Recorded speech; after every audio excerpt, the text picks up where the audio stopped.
செங்கல்பட்டு அருகே மனைவியை கொலை செய்த மதபோதகர் கைது செய்யப்பட்ட சம்பவத்தில் திடீர் திருப்பமாக அவரது வீட்டிலிருந்து பெட்டி பெட்டியாக வலி நிவாரணி மாத்திரைகள் பறிமுதல் செய்யப்பட்டிருப்பது அதிர்ச்சியை ஏற்படுத்தியுள்ளது.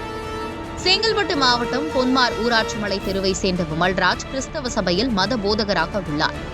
இவருக்கும் வைஷாலி என்பவருக்கும் கடந்த 4 ஆண்டுகளுக்கு முன்பு திருமணமாகி ஒரு பெண் குழந்தை உள்ளது. இந்நிலையில் கடந்த ஏப்ரல் 28ஆம் தேதி வைஷாலி மர்மமான முறையில் உயிரிழந்தார். உடல்நலக் குறைவால் உயிரிழந்ததாக விமல்ராஜ் கூறிய நிலையில் சந்தேகமடைந்த வைஷாலியின் பெற்றோர் வைஷாலியின் உடலில் காயங்கள் இருந்ததை கண்டறிந்து தாழம்பூர் காவல் நிலையத்தில் புகார் அளித்தனர். இதையடுத்து போலீசார் நடத்திய கிடுக்குப்பிடி விசாரணையில் வைஷாலியின் கழுத்தை துண்டால் நெரித்து கொலை செய்துவிட்டு நாடகமாடியதை விமல்ராஜ் ஒப்புக்கொண்டார். இதையடுத்து போலீசார் அவரை கைது செய்து புழல் சிறையில் அடைத்துள்ளனர்.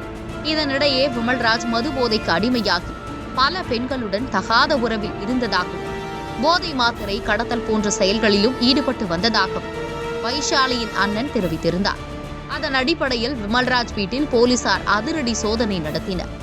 அப்போது அங்கு பெட்டி பெட்டியாக வலி நிவாரணி மாத்திரைகள் இருந்ததை கண்டு போலீசார் அதிர்ச்சி அடைந்தனர்.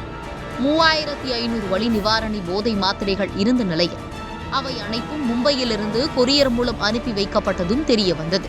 வலி நிவாரணி மாத்திரைகளை போதைக்காக விமல்ராஜ் பயன்படுத்தியது அம்பலமான நிலையில் இந்த கடத்தலில் மைக்கேல் என்பவருக்கும் தொடர்பு இருப்பதை போலீசார் கண்டுபிடித்தனர்.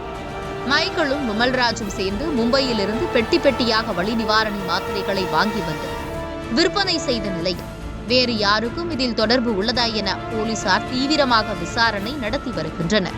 ஏற்கனவே தமிழ்நாட்டில் போதை கலாச்சாரம் அதிகரித்து வரும் நிலையில் மத போதகர் வீட்டிலிருந்து பெட்டி பெட்டியாக வலி நிவாரணி போதை மாத்திரைகள் பறிமுதல் செய்யப்பட்டிருப்பது சென்னை மற்றும் செங்கல்பட்டு பகுதி மக்களிடையே பெரும் அதிர்ச்சியை ஏற்படுத்தியுள்ளது.